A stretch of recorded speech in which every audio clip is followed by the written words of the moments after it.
Hello, everybody. Welcome.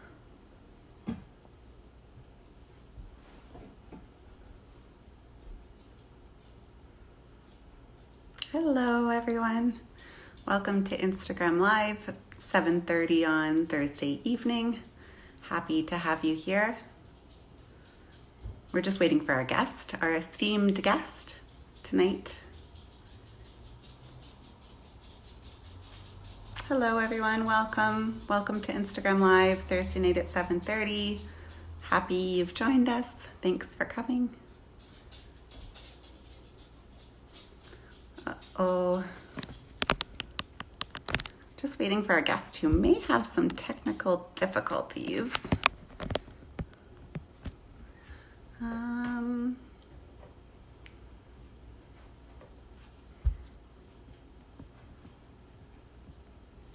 Let's see here.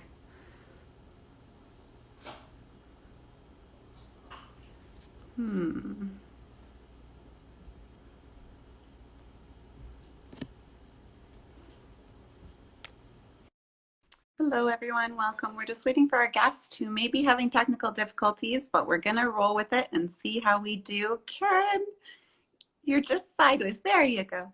I can't hear you. Darn it. Let's see what we can figure out.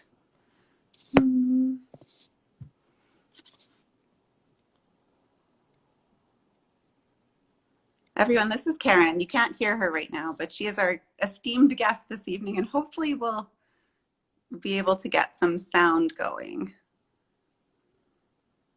But these kind of things can be a little bit tricky.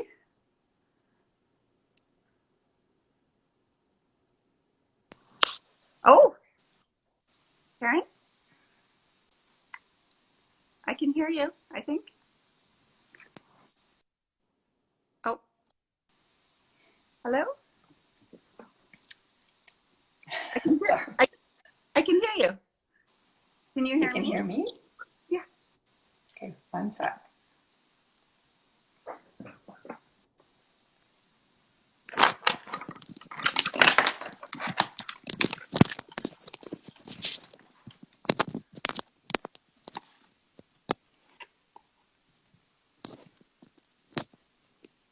How about now?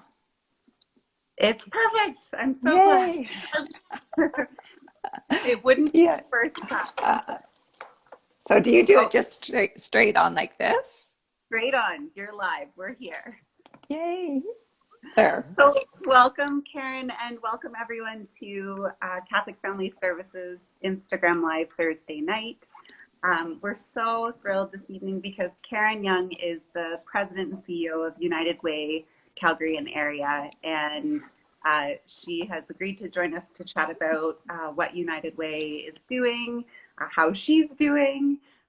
We have a wonderful connection with United Way because they are the main funder of our Rapid Access Counseling Program, which we talk about every week.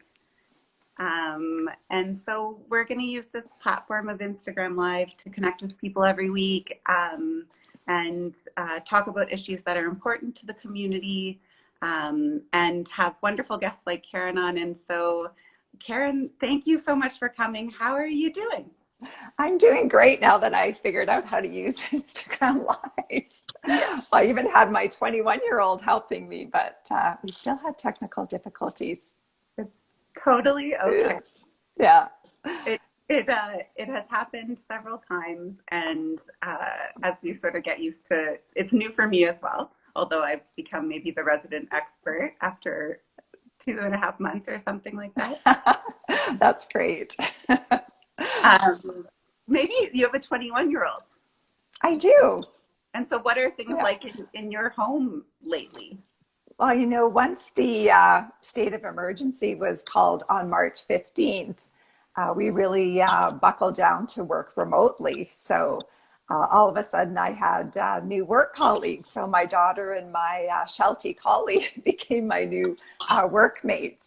And Yeah. so at first, I didn't have a home office. So we were set up in the kitchen. We have a big island in our kitchen, and my daughter's a university student, and she's pretty used to kind of being pretty independent and not having me around during the day. And so we were kind of fighting over the island in terms of, well, who was talking the loudest. And then there was the pantry close by.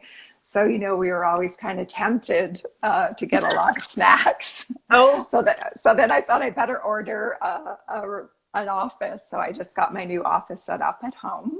But I've also been going into the office once in a while because sometimes the Zoom function doesn't work very well from home. So I've been kind of holding the fort at the office. My EA Jenny comes in once in a while, and we kind of take care of business. So I've kind of been commuting and kind of working from home, and it's been a great opportunity to spend more time with my daughter in some ways. yeah, And all my work colleagues, because we have Zoom meetings, they've all met my dog now. And so in some ways we know more about each other than we did before, because we get sort of a taste of yeah, what it's like inside our homes. So I think we are resilient and adaptable, and yeah, we are here for the community during these trying times. So yeah. it's important that we do take care of each other and stay healthy. Yeah.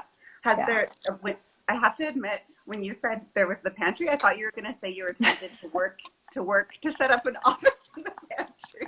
Yeah, no kidding. It's Because, big enough. yeah, and two, two Why birds, not? Yeah. two birds, one stone. Yeah. Well, that's what I could have done. And there's even a door. So my daughter and I could have had some space, between each other. Yeah.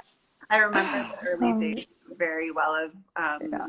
of running around with my laptop when I had a meeting away from my partner, like running up Yeah. the stairs away from anyone who was making noise in my home. So that's very familiar to me. But Exactly. you're so right. Yeah. We really have we adapt, right? And We we don't do. have, we Yeah. don't have that anymore. We figured it out. We know we're in our groove, which is fantastic. Has there been Yeah. you mentioned being home with your daughter and your dog? Has there been other silver linings for you of this experience? Yeah, I would just say that, my parents, who are also elderly, they live in Lake Bonavista. And so, we were pretty worried about them because they're in their 80s. Yeah. And, my mom had a serious heart attack. It's kind of, can you hear feedback, or is that just me? A little, there's a tiny bit of fuzz, but it's not bad. Yeah, I wonder if it's better without. Just a sec. Yeah. Can you still hear me? Yeah, that is better. You're right. Is that better? Yeah. But I can barely hear you now. Well, that's not good. Ah, That oh, better? yeah, there. Yeah, then there's Oh, not good. as much feedback. Yeah, and so Perfect. back at Christmas time, my mom had a serious heart attack. So she had a triple bypass surgery, and she's Yeah. almost 80. And then my dad's 83, and he's had multiple myeloma cancer. And so it's kind of been a hard time in my family. But the silver lining with this COVID is my mom is like 100% recovered. She's running Oh, around like a 40-year-old, and she can totally take care of my dad and do all the grocery shopping and everything that yeah. needs to be done. So they are pretty independent. And the other day we had a social distancing visit in the backyard. And so it was just so great to see them and to see them doing so well, because, we are worried about our isolated seniors and how they might be doing right now. So it is kind of nice when you can check in and see that everybody's okay. Yeah, for so many of us being separated from our parents, so tough. It is tough. Even as an adult, you want to stay connected as much as possible. And I know I am counting the days till I can see my parents who are on the East Coast, or not quite East, Right. Montreal. And so, yeah. Um, Yeah. uh, I can't help but the question that I thought of when I was thinking about you is, what is it like to be at the leader of an organization as big as United Way right now? It's sort of like you already have a big job thought, and then this, and so I don't know. Could you tell us what it's like to be you? And Absolutely. It'd be my pleasure. Well, prior to working at United Way, I did work at the city of Calgary. for about 25 years. And then I was the director of the social services department during the 2013 flood. And so I did run all the emergency social services, the social service less critical services. And so when this emergency hit on March 15th, it was kind of interesting because now, we're a partner to the city. So SEMA, asked United Way to step up and to be a partner and to stand up the Community Response Fund Right. within 72 hours. So, it was kind of funny because I just went into this emergency mode, almost like I did in 2013. It's like, okay, we got to do this, this, this, and this. And it's like, let's get it done. It's like command and control and, more of a military style so that you can be orderly in terms of all the jobs that need to get done. And I remember huddling with all my team, and we have this social innovation area, and we started writing down, okay, there's this business continuity stream, and we're going to look after internal, and we're going to go remote right away, and then some people are going to get the community response fund set up, other people are going to get us set up on technology, we're going to go check in on all our 82 agencies, see how they're doing. And so we really just kind of got into that mode of, okay, business has changed, we have to do different things, we have to do things differently, and then just really empower your team to be in charge and to be successful of the areas that you need them to be. You can't be everywhere. No. And so you just really need to be able to trust and be there when people need you and just check in with everyone, really see how they're doing. But I did go to the Emergency Recovery Center, and I hadn't been there since the 2013 flood. And there was all these, the mayor was there, and Kobe Dewar and Tom Sampson, all these people that I had worked with. So it also gave me this sense of comfort that, we did this before. This is a pandemic now, it's different.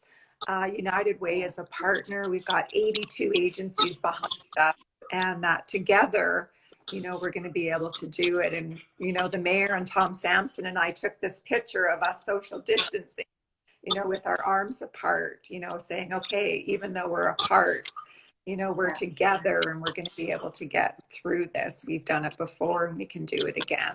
So that's kind of, the experiences that I've been having, and checking in with some of the CEOs like Patricia. She's one of my closest colleagues that I always rely on. And she's such a good partner to work with. And when we saw that the social isolation and mental health started to suffer after a while, she was really keen on the rapid counseling and really getting some of that stuff off the ground. So I really knew that our agency partners were out there trying to do what they could for vulnerable people. The shelters were, really in need of food. And so my team worked with Meals on Wheels. We got 12,580 meals out a week to help support the shelters away, because the food bank, if you remember, had to close down for a little bit because they didn't have processes in place for social distancing. And so just, stories like that in terms of how we all came together to do what needed to get done. Yeah, I think what you're talking about, sort of um, counting on the people around you, and the way that people stepped into, and I saw that on so many levels, like every staff member that we had at Catholic Family Service just stepped into their role in such a big way, even though we were all struggling. Like no one was thriving in the beginning. No one was thriving, but everyone sort of rallied and really stepped up and stepped into their role the best they could, and it was absolutely good enough. However, people could show up, and that feeling of sort of being able to do it because there's other people around you was so clear.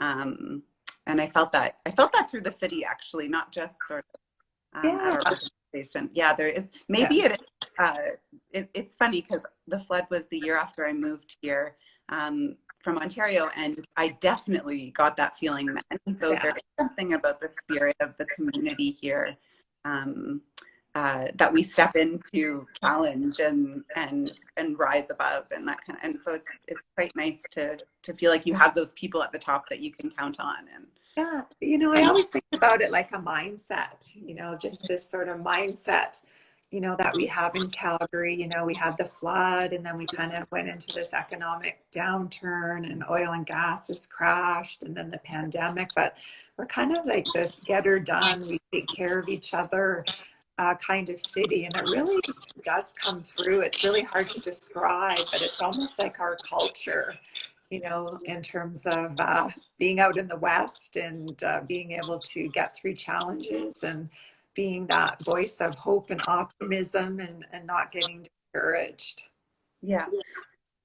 Speaking of being a voice of hope or sort of stepping into challenge, I think I would be remiss if I didn't bring up what's been happening, especially that's sort of come to a head this week with the death of George Floyd. And I follow United Way on social media, and I know that United Way spoke out about racial inequality and in support of people standing up to bias and racial inequality. And I wondered, and for Black Lives Matter, I wondered for you and United Way, why is it so important for you to say something and to step into that space with what's happening? Yeah, United Way is a movement, locally, provincially, nationally. There's 1,800 United Ways in the world. And we really stand for diversity, inclusion, equity for all. Our vision statement is really around a resilient and caring community where everyone thrives.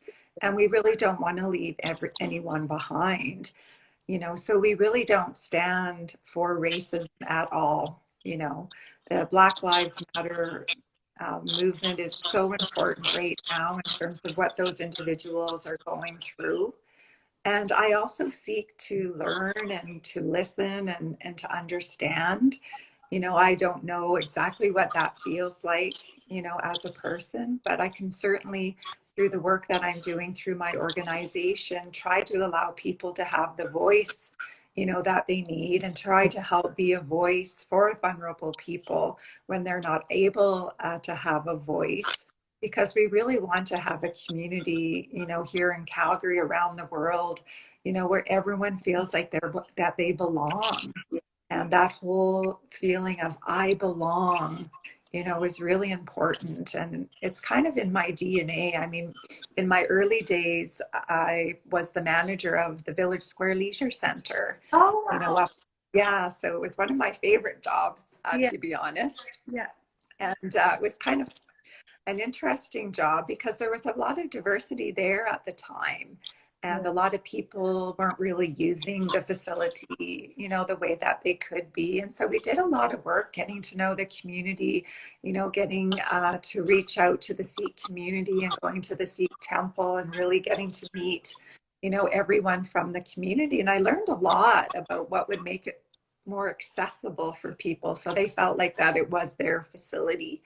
So we changed some things. We created a pool that a woman could wear a clean sari in the pool.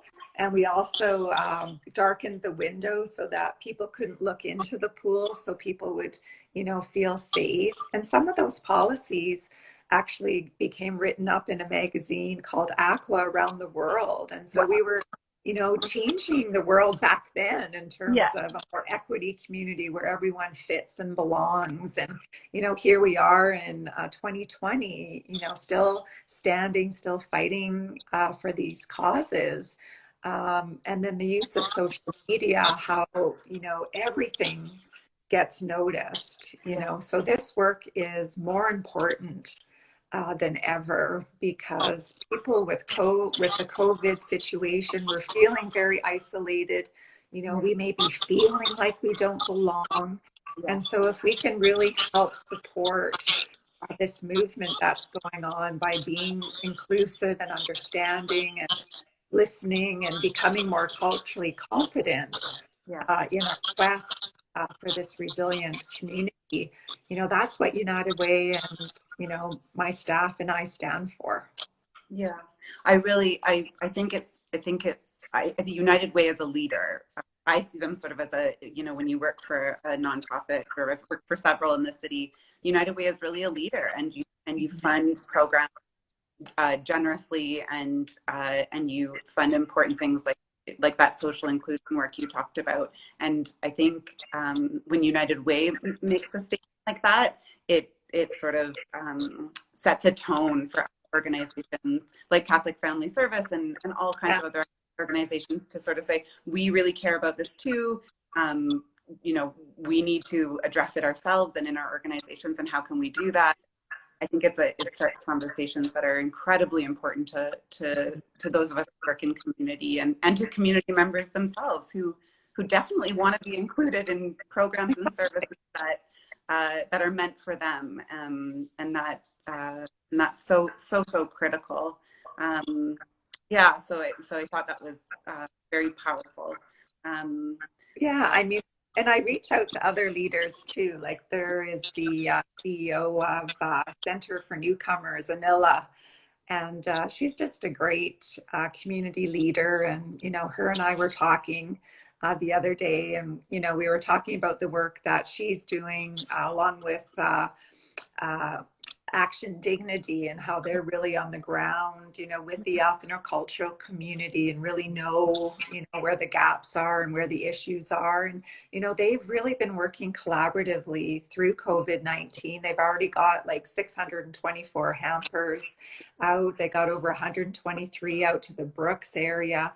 But what's really neat about it, when you talk about understanding and acceptance, is Action Dignity had actually created sort of a food list of what's culturally acceptable for some of these food hampers, so that these families were actually being able to eat foods that they're used to, the nutrition that their bodies are used to, and so that they do feel inclusive. We're actually getting food that's appropriate for the community. And that really just warmed my heart when, I was hearing of all the efforts that people are going to make sure that people can access food with dignity, with yeah, respect. yeah. And, that's why I'm just so proud to work collaboratively, with such a great group of agencies in Calgary who are really working towards equity and inclusion every single day on the ground.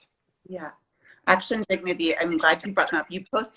United Way posted about them, Yeah, and they sorry. do Yeah. incredible things in the city, and as you said, talk about dignity for racialized Calgarians, and people who might not be able to access services exactly the way, food bank, the way that their neighbor might be able to or want to. Could you tell us a bit about the United Way COVID-19 Community Response Fund? How did that, you kind of touched on it at the Yeah, beginning. sure.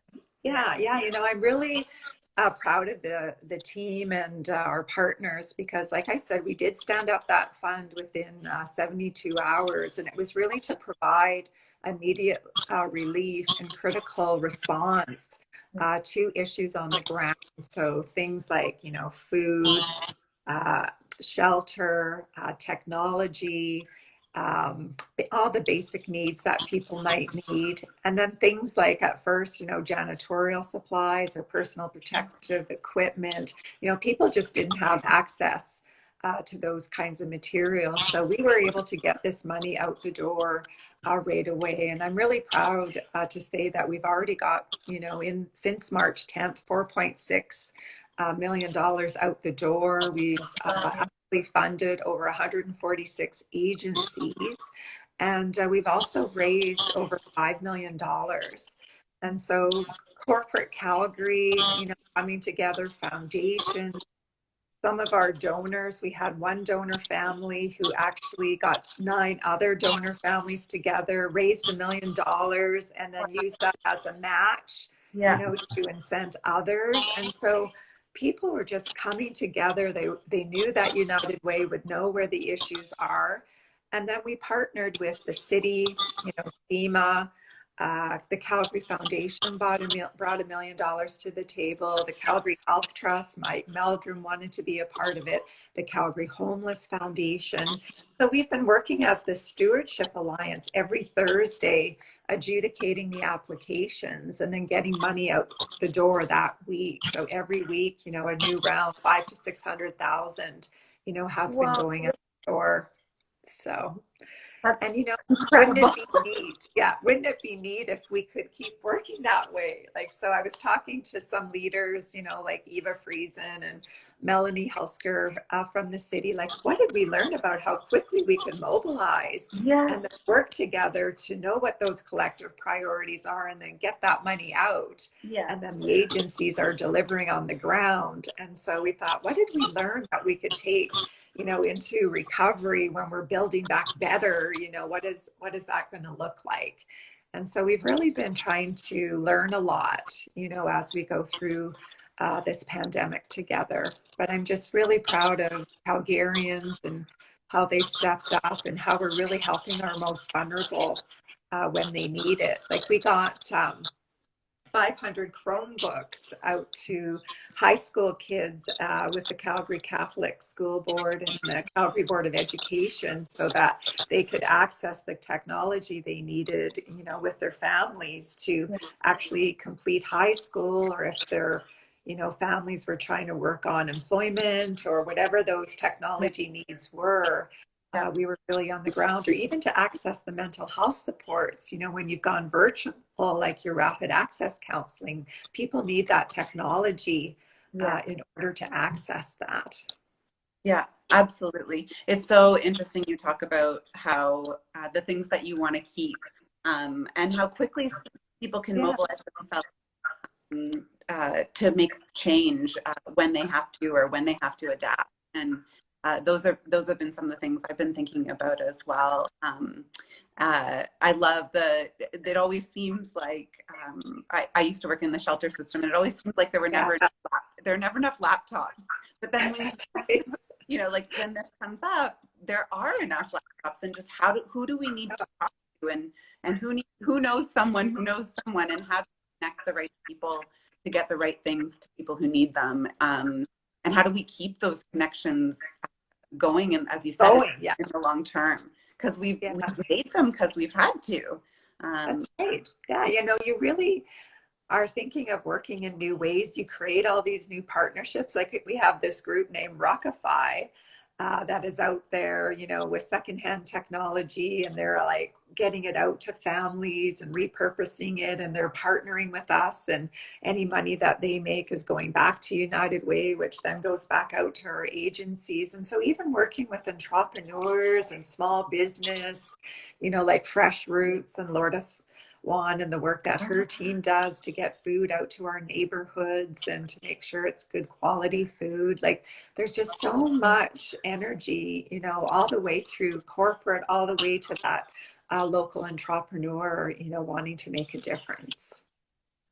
yeah, Crush Roots was such. It started right before the pandemic, I think, right, or not that long Yeah, before. just a little bit before they were Yeah, like, and what an incredible example of someone filling such a critical gap for folks who don't have access to fresh foods in the same way. And I just thought that was such an incredible project and program. So I'm so glad you brought that up. Uh, when your United Way's big thing was United Apart, which is yeah, so yeah, such a beautiful campaign and so fitting right now. What did United Apart mean? You actually mentioned at the beginning being united with yeah.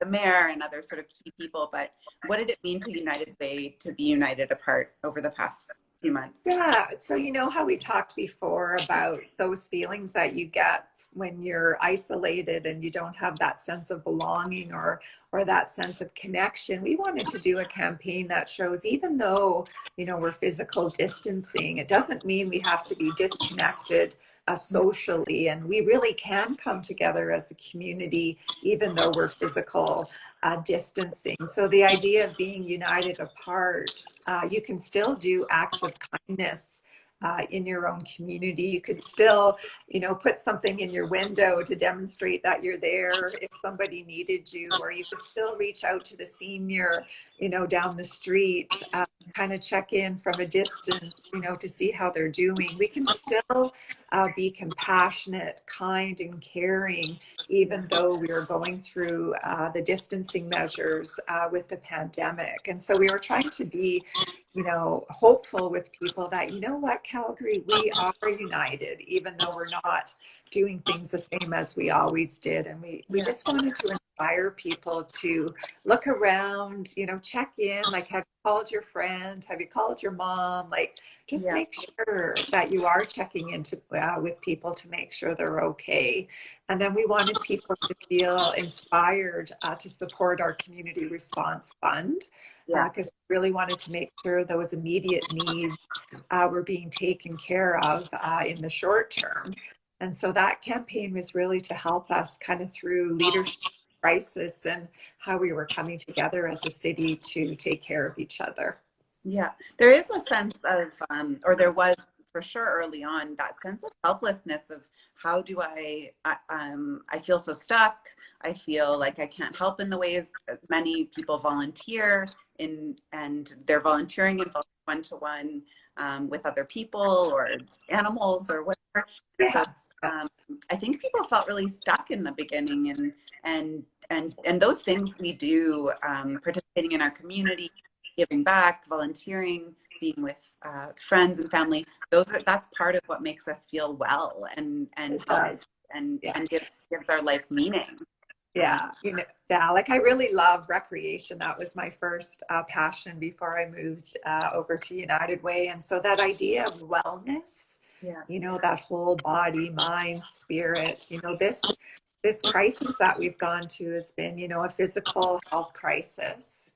There's a mental health component, and there's also an economic component. So that idea of how those three are working together and how we're balancing, those three are really something that we're thinking a lot about, because it's really those three pillars that have been really challenged through this. And so as we start to think about recovery and, building back better and what that would look like, we are trying to lift up a little bit to think about the future and what's next. And I know some of our agencies are saying, well, we need United Way and others to start being strategic, to think about, sort of the longer game. And so we are starting to think about some of those strategies and, how we can work together with our agencies on how we do make a difference, all the time, year round, when we're working together. And as we start to worry about, mental health supports, a lot of the work that you're doing with CFS is so important. Some of the stats that we were hearing from 211 was really showing how the calls, were increasing around mental health, around suicide, and those kinds of things. So being able to access these mental health supports virtually, being able to do these single sessions where, you can just at any time when it's convenient to you. Patricia always talks about that story about, the person on the farm truck and how all of a sudden they decided, they really needed counseling and they could actually access it, whenever they needed that, it was there, and you didn't have to go through that long process of phoning your story. It's all about making it easy and accessible for people. And really that's what we're trying to do by thinking differently like this. And it's actually accelerated, innovation and leaning into this digital technology, hasn't it? It's really kind of sped up these opportunities to be leaning into this time and really embracing technology. Yeah, and I don't know if this is offside, but I don't know. It's almost like it seems like there's a leaning towards more of a balance in terms of what you consume that maybe doesn't feed you on social media, and a movement towards using it to feed your spirit and access support, and which I've found really interesting, and to support social movements, and to consume content that feeds your spirit rather than sort of makes you feel bad.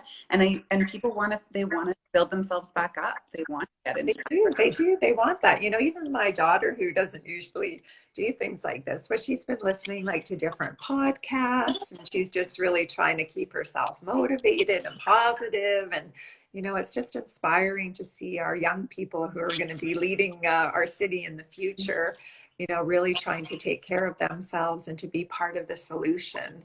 I think it's inspiring to see our younger generation be part of these movements, and, yes. to be part of standing for inclusion and standing for, taking care of your own mental health and, taking care of others, and this idea of kindness and random acts of kindness. And that can make you feel good too.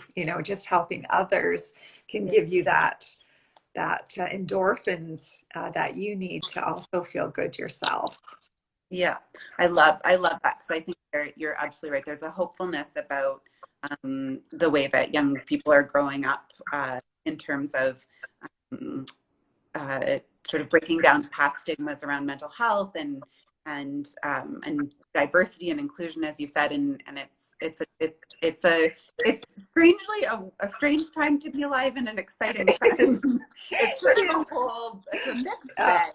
Yeah, like sometimes, even for people like us, it can get a little bit overwhelming. Like I've had a few days where it's like, wow, I was like on 8 Zoom calls today. I don't really know if I'm functioning right now. I kind of feel like mush. And so then I have to go downstairs and get on my elliptical or go out and have a walk in Fish Creek Park, because I live close to Fish Creek. So you just have to kind of regulate yourself and kind of know, when you're hitting the wall too, because all of us are human and we can only, really take so much. So even though we might be the CEO and we're always up and doing all these great things, sometimes we're like, whoa, I really need to have a moment. So, we really are all in this together, and it's not always easy. So it's an opportunity to rise to the challenge, learn where we can be resilient, try to build our resiliency. If you're resilient as an individual, then you can be more resilient as a community. And it's really about building these resilient communities where people have a chance to be successful and live a good life. I love that. And I think that's we appreciate you coming on so much, because that also speaks so much to Catholic Family Services values, that we believe that they can come to counseling and we welcome them and we want to be there for them, but they're part of a community. They aren't an island. And it's in those communities that people feel connected and again make meaning out of their lives. So I could talk to you for longer, but I know I'm having so much fun. I could talk to you for hours. Thank you, Karen, so much. And I wanted to quickly, you mentioned our rapid access counseling, and at the end I always mention that anyone who's watching or knows someone who wants to access it, it's pay what you can. We have a very skilled group of therapists who are waiting for you to book with them and talk to them about how you're doing, some of that regulation that Karen mentioned, and any support that you need right now. And so thank you, Karen, for coming. I had to say, you're an important person, and I was nervous. I'm nervous every week, but oh my gosh, I think you're just lovely as an interviewer. I do an interview with you anytime. You might be able to take the show on the road. But you guys are such great partners. I love what you've done with rapid access counseling. It's even culturally appropriate. Like, it's just so tailored to the individual and what they need. So you guys keep doing that great work. Thank you. And the systems that we're working together on. So we're all in this, and it was just a pleasure to have a chance to talk to you. Thank you for braving the technology, and you have a wonderful evening. Same. Bye for now. Thank you. Bye-bye.